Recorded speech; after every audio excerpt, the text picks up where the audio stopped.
Hello, I am Blaze and welcome back to Warframe. Today I'd like to go over the Sancti Magistar, an upgraded Magistar as part of the recent Syndicate Melee weapon update, and a very sorely needed improvement at that. So let's make with the smashing! To acquire a Sancti Magistar yourself, you will need to either achieve the rank of Flawless with the new Locust Syndicate and then purchase the weapon for 125,000 standing, or head over to Warframe's trading community to buy it from another player. In either case, you will need to be at Mastery rank 8, and you will need to provide your own catalyst and weapon slot, as you cannot otherwise buy Syndicate weapons from the market.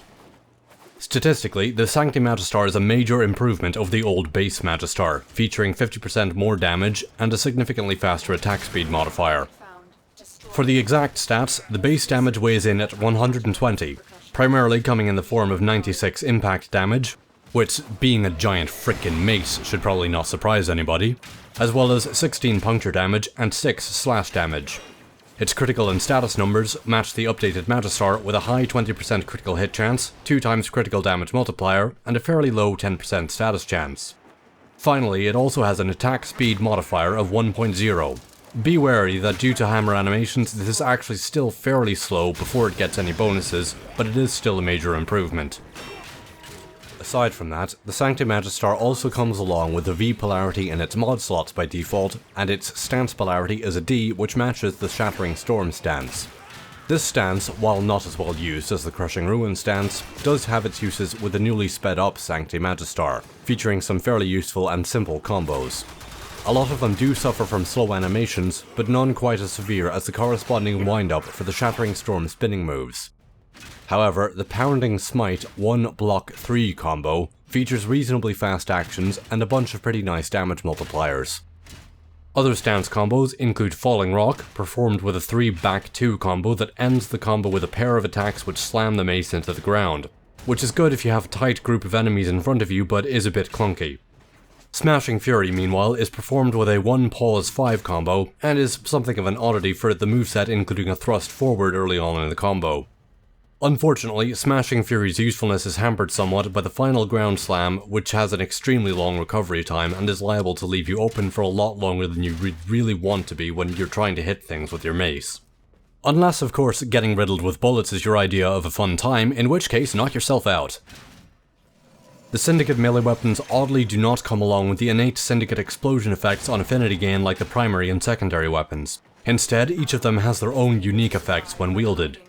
What makes the Sancti Magistar special is that hitting an enemy with a charged attack, performed by pressing and holding the melee key while specifically having the Sancti Magistar equipped, causes the weapon to send out a healing pulse to all allies in the vicinity.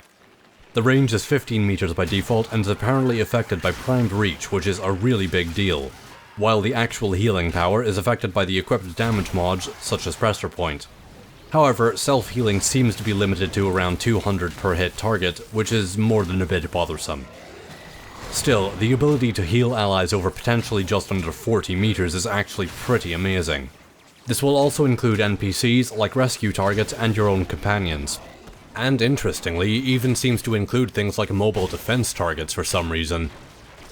While obviously limited by a relatively slow wind-up, which cannot be sped up with the attack rate mod sadly, its utility is great from a teamplay perspective. You can also begin charging up the swing and then slide towards enemies to cover ground more quickly, which is a really good way to make sure that you can get in range and hit something, and also allows you to begin the charge attack in a relatively safe location before zipping into the fray to unleash it. Which is a godsend if you're trying to use a charge attack on an enemy with a completely unreasonable amount of burst damage, such as, say, Corrupted Crewman.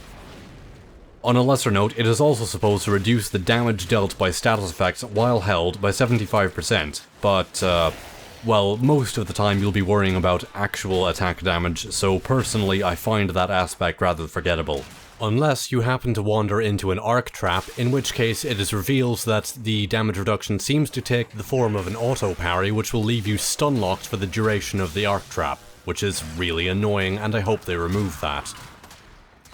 When it comes to modding the Sancti Magistar, I have actually, for once, forsaken Lifestrike in favour of more attack speed. Usually, stacking both Berserker and Primed Fury would be pretty major overkill, but I feel like the added attack speed helps out the Shattering Storm moveset. However, you could replace the stance polarity to make use of the Crushing Ruin stance instead if you would prefer it. The reason I have gone without Life Strike is because of the weapon's ability to send out healing pulses on charged attacks. However, it is worth noting that this is somewhat risky. You actually need to take more time per attack to restore your health in this case, and you won't be restoring your health as quickly if you're striking single targets due to the cap on self-healing.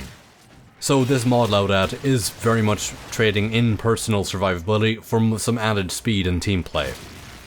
After that, it's mostly the usual melee critical build I use. Body count and blood rush for critical hit combos, primed pressure point for base damage, primed reach for more range on both swings and the healing pulse, and the element combo of your choice for the situation. Most of the new Syndicate Melee weapons are good, and the Sancti Magistar falls squarely in that camp. Aside from the pretty fetching new Loka appearance with the added shiny metallics and vine-like inlay along the haft, it also brings some real utility to the revived melee charge attacks, which has been sorely lacking and is something that I would love to see to continue developing. Aside from the Whip Sword's long-range Scorpion grapple throw, we didn't really have much reason to use charged attacks on other weapons due to their slow wind-up and not especially impressive results. After all, gunblades and thrown melee weapons always had that functionality. The Sancti Magistar has successfully added something unique that serves a useful purpose, aside from being a very reasonable weapon in its own right.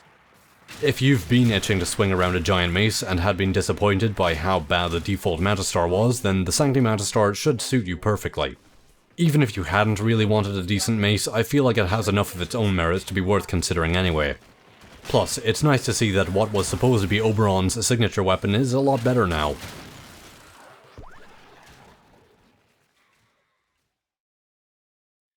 Thank you for watching my look at the Sancti Magistar. All comments are appreciated, and I hope to see you around next time. For other Warframe content, you can give a click down below to check out my overview of the Titania Warframe, or check out my opinions on the Pox, or maybe even Lisette decorations. And as always, good luck, have fun, and take care.